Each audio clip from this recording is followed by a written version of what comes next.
Non mais c'est vrai. Et vous, vous avez les robots. On m'a dit un truc sur les robots. Il paraît que les robots, ils sont automatiques. Hein. C'est vrai? Oui. Il paraît qu'un jour, je sais pas si c'est vrai, il paraît qu'un jour, le président est même passé là-bas et le robot a fait zzzk. Et le président a fait il s'est arrêté direct. Et les gens ont fait, mais ça c'est un vrai président. Parle pas lingala, mais ça va. Hein? Il suit le code de la route.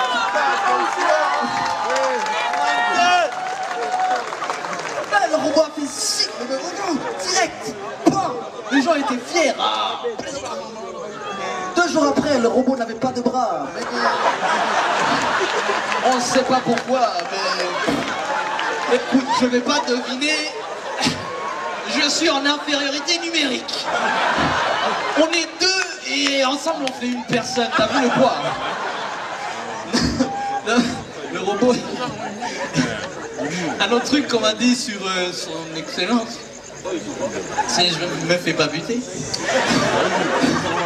C'est que chez nous au Rwanda, la garde présidentielle ça s'appelle GP.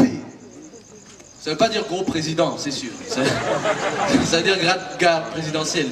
Et ici ça s'appelle Moura, n'est-ce pas? Moura. C'est sûr, Moura.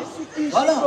Tu blagues avec eux 2 jours après, dans le tard, tu mourras. Je suis mort. Non, mais vous êtes géniaux.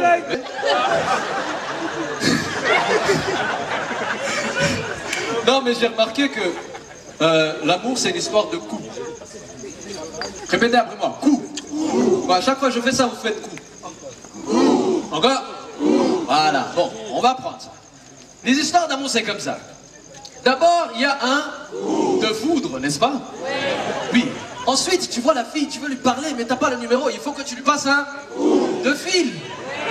Mais tu vois un ami qui est juste à côté d'elle, tu dis peut-être il me connaît, il va me donner un demain. Ben oui, ben sinon tu as le numéro, tu l'appelles, vous allez au restaurant et là tu dois payer de la facture. Et elle arrive à la maison, elle doit payer en nature.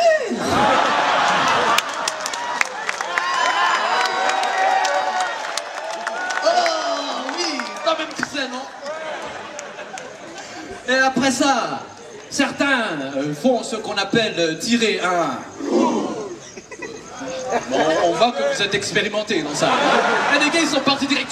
Coup. Et après avoir tiré un coup, certains se tirent d'un... Ou bien se tirent tout à... Et d'autres préfèrent se mettre la corde au... Voilà, c'est comme ça.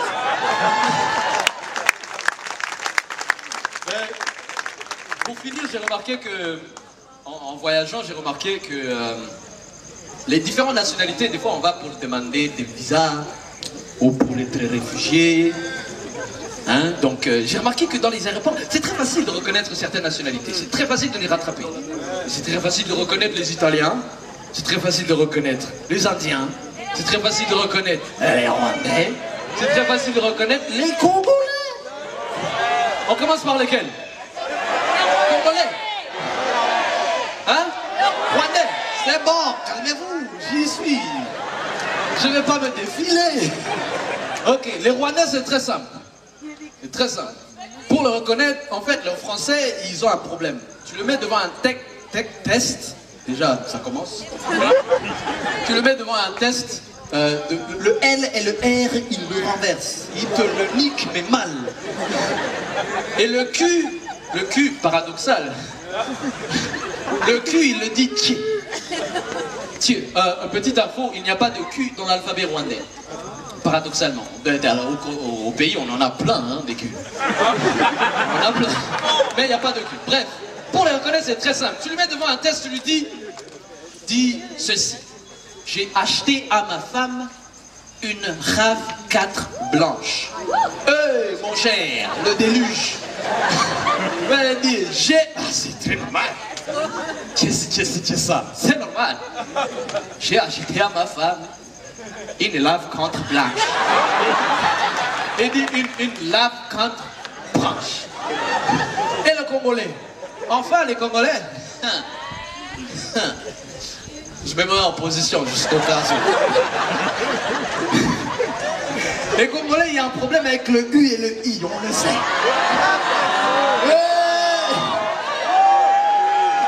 Le U et le I. Et le E, il le fait R. Et le E, il le fait E. Donc du coup, tu lui mets un test devant, tu lui dis « J'ai peur de mon père ». Il va dire « Ah, mais c'est facile ». J'ai peur de mon père. J'ai peur de mon père. J'ai peur de mon père. Ou bien tu lui dis Jésus. Et Jésus. C'est facile, c'est facile. C'est facile de le reconnaître.